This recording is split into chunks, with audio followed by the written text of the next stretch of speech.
Welcome to Chillin' 101. We hope this video helps. You start by opening your phone's call app and dialing your voicemail number or launching the carrier voicemail app.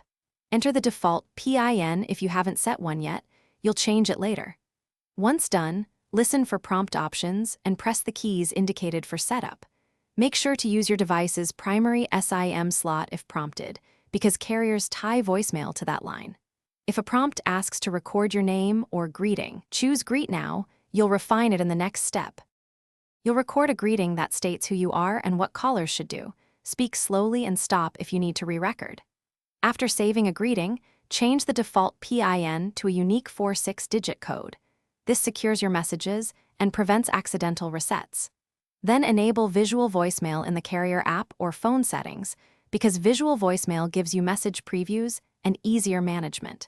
Make sure to grant microphone and phone permissions when prompted. Otherwise, recordings or access you finish by testing. Call your number from another phone, leave a message, then retrieve it both by call and via visual voicemail. If you can't access messages, restart your phone and toggle airplane mode. This forces a network re-register. Make sure your carrier account is active and not blocked.